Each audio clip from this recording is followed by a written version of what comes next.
everybody.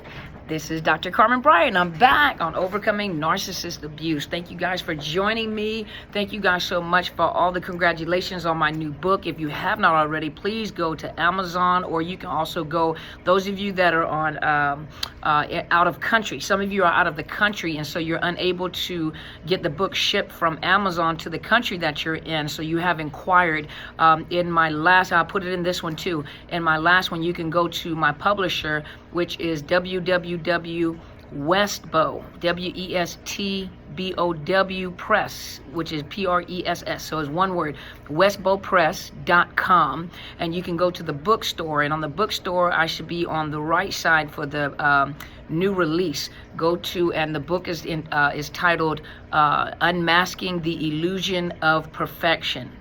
Unmasking the Illusion of Perfection. It's a white and blue book, and you'll see a man in front of the book holding a mask in front of his face, a white mask in front of his face. It's Unmasking the Illusion of Perfection. You can go to my community tab as well, and you'll see the tab there for Westbow and Amazon, and you can order the book there. Thank you guys so much for supporting me. I hope you enjoyed the book. You know, when you do get, some of you guys will be receiving your books today, so I'm excited to hear some feedback. You know, I'll be live. Today's Friday, so I will be live on Sunday between 8 and 9 o'clock Pacific Standard Time. By then, some of you have probably already read the book, so you guys give me some feedback. Let me know what you think. How did you feel about it? You know, what'd you think about it? I guarantee you the majority of you guys will find yourself in that book. Some of those stories will be your stories, because those are our stories in that book. And so thank you guys for all your support.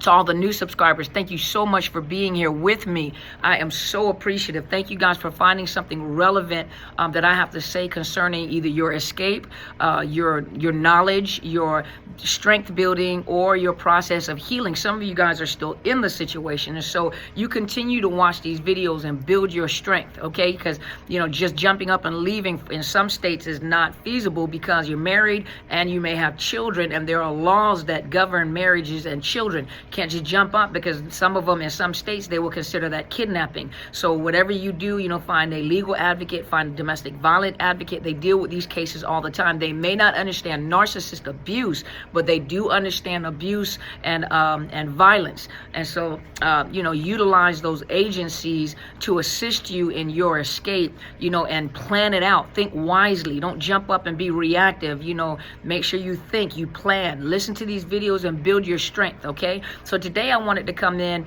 and I wanted to talk about when you project your goodness on the narcissist. And so a lot of times, the biggest problem with going back and forth into the relationship, and a lot of you breaking contact and allowing the Hoover to work, and you know, they Hoover you to get you back in, and allowing that Hoover to work where you end up going back in, is number one, you go back and start thinking about all the good things about that narcissist. But remember, when that narcissist got in a relationship with you, they love bombed you, and when they love bombed you, there's nothing good about them, you know, and you have to remember that they mirrored you.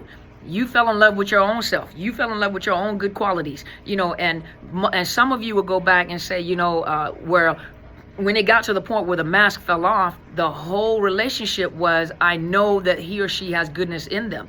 I know that they can do this. I know because I saw it. I know. But what you saw was the representative. What you saw was the illusion of the perfection. Remember, unmasking the illusion of perfection. When that mask falls off, you get to see what that person is really like. And what you see, most people cannot believe, because they keep thinking about all the beautiful things in that love bombing phase.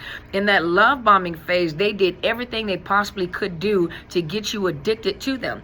Body, mind, soul, your thoughts, your emotions, you know, whatever it was, because you talked too much and you told too much about yourself. So what you did was you just wrote the script for them to play, and they created the character to play that role in that script. And so that's what you got. You got the character that you needed. But what they did was they mirrored you. Remember the android? You know, the android has to, they're creating, I was watching something on Will Smith's channel where he was with the little android, and that android was trying to, you know, it was kind of awkward, because the android, you know, but they're building androids now that have breath, that have human, anatomy, smells, you know, and what that computer does, it gets around people and it picks up data so that it can perfect itself. Well, that's what a narcissist does, which each one of their supply, remember the bone collector? With the bone collector, what that narcissist does, it gets with I want to call it an it, but let's be humane. But that narcissist, he or she gets with different sources of supply, and it picks up different traits to create its personality. I said it again. Okay, we'll just say it. But so you guys know what I'm thinking. It, but that entity. But they get with different sources of supply. That's why it's like the monkey bar effect. You know, you go one monkey bar, next monkey bar, next monkey bar. That's the same thing that the narcissist does. They go from one supply to the next supply to the next supply to the next supply, right?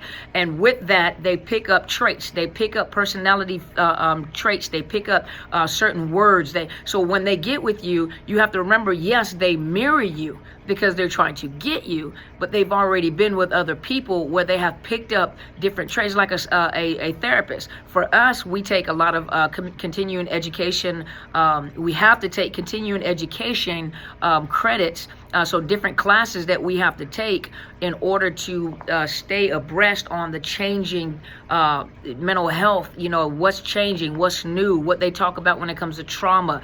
Even with my trauma certification, I have to get, you know, continuing education on trauma, you know, and so constantly learning, but we put that information to a toolbox so that when we get clients, you may not use everything, but you take certain things out the toolbox. It's just like a mechanic. You take certain tools out of the toolbox to fix certain things. Well, with a narcissist, with each one of their supply, they pick up different traits. They pick up different tools to use for the next person. So when you get that person, they're mimicking you, they're mirroring you, they're taking your good qualities and they're turning those good qualities on you. So you're looking at a mirror of yourself. Now, some of you may say, but these particular features I know were his or hers. That was not something that I would do. No, they were probably somebody else's. So when you get this person, it's like they're shaking up in this bottle. They're shaking up in this bottle. You know, you shake up a soda and it's all mixed inside of that bottle. So you don't know whose traits that that narcissist is bringing to you. But a lot of them, in order to pull you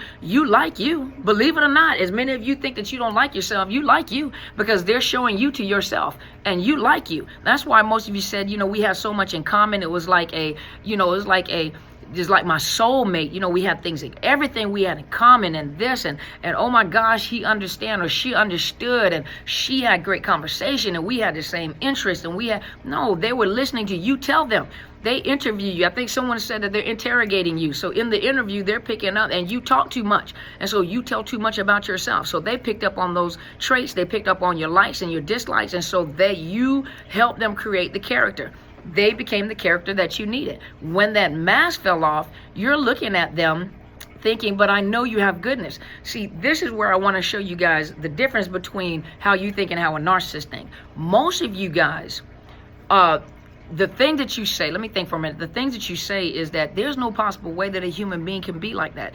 That's because that you're thinking from your own empathetic mind. So when I say empathetic, some of you are empaths and some of you have empathy. There's a difference, you know. And so not everybody is an empath. You know, everybody is not an empath, but you may have empathy. You know, but you're thinking from a normal, you know, whatever we consider normal is not nowadays, but you're thinking from a normal, empathetic mindset.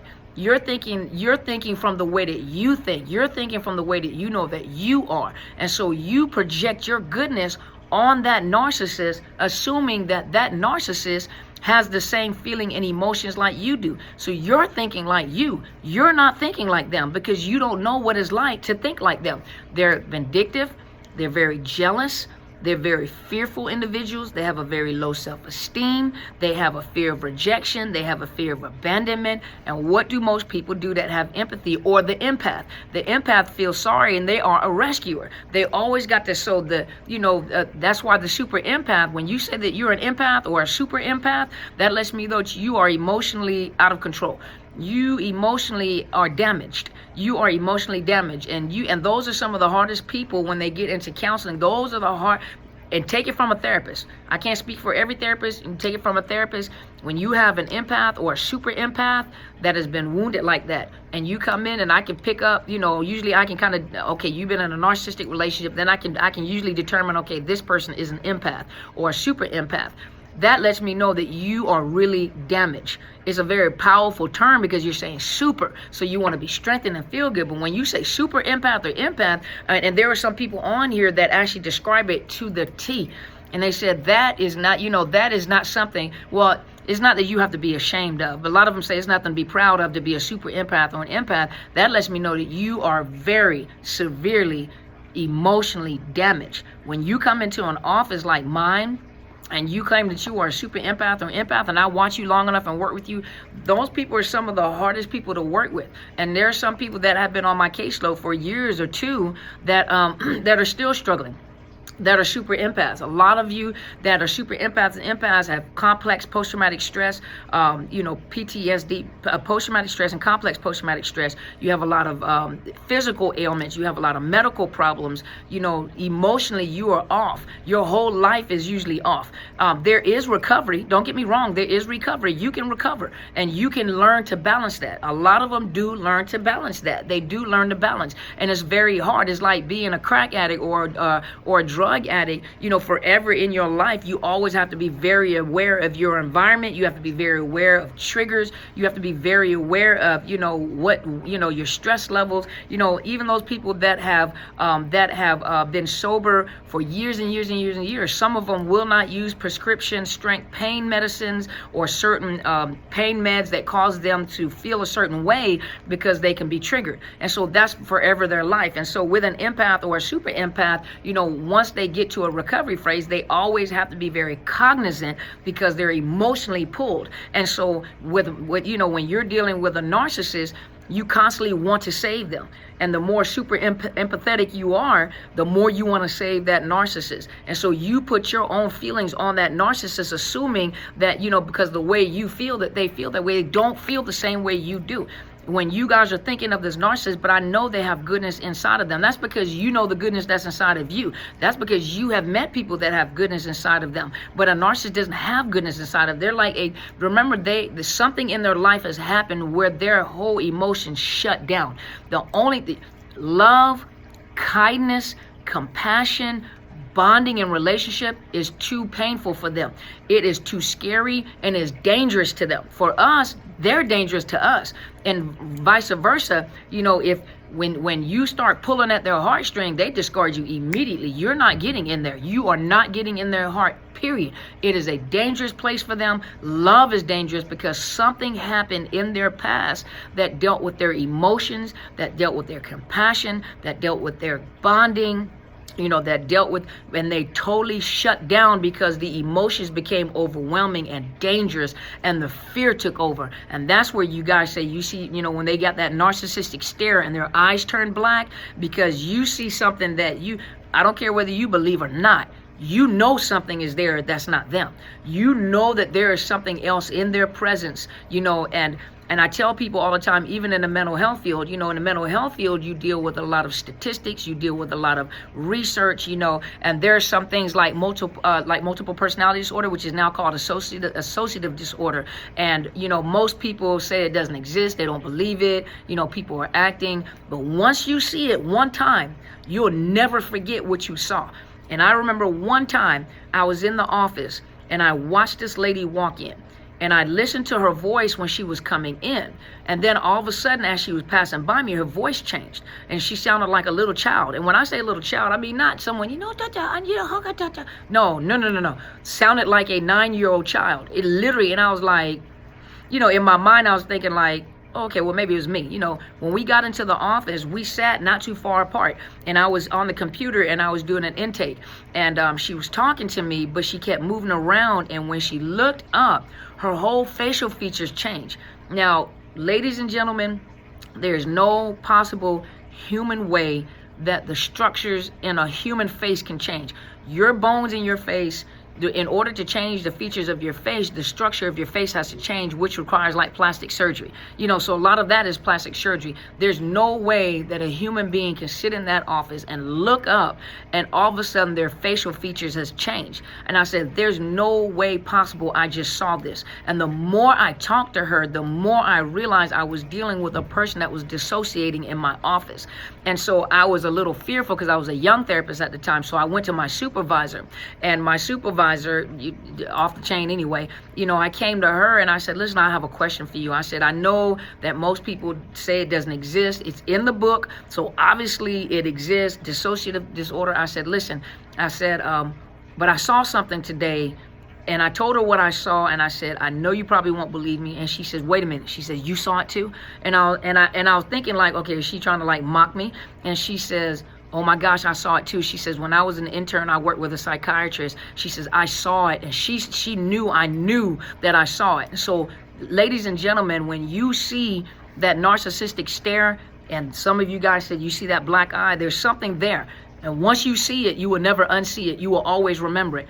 Most people have never been with a narcissist, but those that have been with a narcissist, you can't tell them nothing. So I don't care who in society tells you, that's, people just throwing that around, you just have to get over it. No. When you've been with a narcissist, you've been with a narcissist. There's nothing nobody can ever tell you because you know what you've been with and you know how evil they can be. There is nothing there. They mimic you, they mirror you, and when you say, I want the old person back, there was never an old person. That old person was your mirror image. They held up a mirror and they showed you a reflection of yourself. And then on top of that, they had pieces and body parts of other people that they created they don't have their own self-identity. And so they have created this personality based off of who they've attached to and then presented that to you. And so you fell in love with a false image. You fell in love with a mirror image of yourself and pieces and parts of other people. You have no idea because 9 times out of 10, when the narcissist comes to you, you're not the first person they've been with. You know that because it also depends on how good they are at the game. So that lets you know that there are many, many broken-hearted people behind them. There are a lot of people behind them that have been abused and misused just like you. Most of you guys started off as the secondary source of supply, and they groomed you and created this primary source, and then you became the primary source. So everybody on here, you can't say that you were always the primary source. Some of you were the secondary source. Some of you guys, remember I said in the last video, some of you guys were the side chicks and the side dudes, and then you mistreated the people that they were with. You became the flying monkey, and you were abusing the people that the original primary sources, and likewise probably for them as well, but you helped abuse them. Or some of you said, well, I don't have any. Some of you did not go and pursue or attack or misuse, or because you had enough empathy, and you don't know, but they told you this big story about how crazy the ex was, he or she was, and everything. And now you're finding out like all this time the common denominator was the narcissist. And so some of you guys did misuse and abuse and help them abuse the last primary supply. And some of you guys were the secondary and became the primary. But for those of you that are asking the question, like, do they change for the new source supply? Now you guys can answer the question. No, they do not. And whenever one they get with, you already know that they're worse than what they were with you. Because you trained them. You trained them and they trained you. And when you finally put your foot down, now they know like, okay, well, I'm going to have to train the next one different because this is where she put or he put his foot down. So I'm going to have to train them. I have to go in more aggressive. So the next person that gets them gets something worse than what you had. So hopefully this video has helped you. Remember, there is nothing good about them. When you go back and when you are dealing with the breaking the no contact or they're hoovering you and you start looking at all the beautiful things and the good things, remember that those things were used as a tool, as a weapon against you. They hoover and they show you their best face, but there's only a matter of time that that mask is going to fall off, and especially if they hoover you after you have went no contact. The second time around, or the third time around, or the fourth time around, number one, the love bombing becomes shorter, and what happens is the abuse becomes more intensive because now they've got to come up with it. They don't learn anything to get better. One guy used to always say, when you know better, you do better. No. When they know better, they try to do the game better. They don't do better because they don't change. They don't look within. When they know better, they try to figure out how to get around that to try to figure out how to do it better. Not do better, do it better. So they try to learn how to manipulate better because you caught me here. So now with the next one, since you caught me here and you discarded me, then the next one I'm gonna have to make sure I do it better this way. So they never learn anything. We learn and we change and we evolve. They never evolve. evolve. When they evolve, they really evolve in levels of narcissism. They go from low to mid to greater narcissism. So they grow into their, that's why I'm gonna come back and we're gonna talk about the kids and interjecting with the kids and counseling with the kids and recognizing it with the kids when they've been traumatized. Parents, when your children have been traumatized, please take them to counseling. Even if you suspect it, take them to counseling. Give them an opportunity to get into counseling. I don't have any statistics because this is really a new topic within this is not a new situation. It's a new topic of discussion. And so with each one of you, those of you that are social workers or mental health providers, each one of you have a specific skill and a passion. Some of you enjoy working with kids. I enjoy working with adults, but some of you enjoy working with children. This should give you an idea at how to interject and come up with ways of interjecting with these young kids. You're getting these young kids before they grow up into a greater narcissist. Those that have these features and you're starting to notice it, you need to interject in counseling. But parents, if you suspect that your child has been abused or has been tormented or has been traumatized, please take them to counseling. Get someone to interject early, because remember, in the prefrontal cortex, that's where the personality and the emotions are created. And if they are traumatized, that right there will begin to fade out because they're learning how to go within themselves. Once they go within themselves, they're cut off. Their emotions now are cut off. And so I'm going to talk about that on another video and figure out, because I don't work with kids. But what I'm saying is that somewhere there was trauma in these narcissists. Somewhere there was a trauma where the button was shut off. And now the button is lost. You can't even turn the button on anymore because the button is now lost. You can't even find the button, And then there is not that they're not aware. A lot of them are aware. The mid-range, low range, they operate off of impulse. Remember, when you get to the more mid-range, they know what they're doing. They know what they're doing. When you read my book, in the book, one of the he was low to mid-range. One of the low to mid-range narcissists actually said he knew exactly what he was doing. He knew what he was doing. He knew how people thought. So he actually knew what he was doing, and he was low to mid-range. And in the book, I didn't call it low to mid.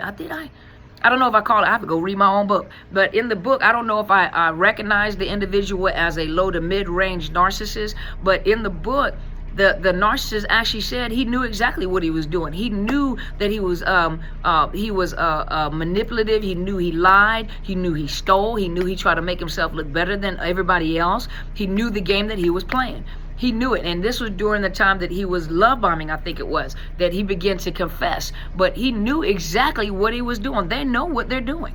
So you guys, no contact. Don't go back. Do not go back. They are not like you. You have compassion. You are unique. That's why they chose you, because there was uniqueness about you. There was some genuine, genuity. I'll mess up a word in a heartbeat, but thank you guys so much for helping me pronounce. But there is some genuine substance about you.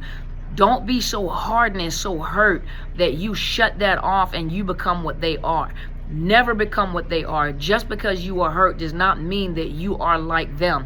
You have to learn to be yourself and heal. Sometimes it means no contact and not dating for a while. You don't need a partner at this time while you are trying to get yourself together. You want to present the best you possibly can, but you don't want to attract another narcissist. That means you have to heal and you have to come up. And when you come up, your standards rise up to a point where you'll begin to recognize people that are toxic, people that are narcissistic tendencies, behaviors, toxic people, violent people, those people that you don't want in your area. You don't want that type of energy in your area. But it takes time to heal, you guys. It takes time to heal. But whatever you do, don't go back.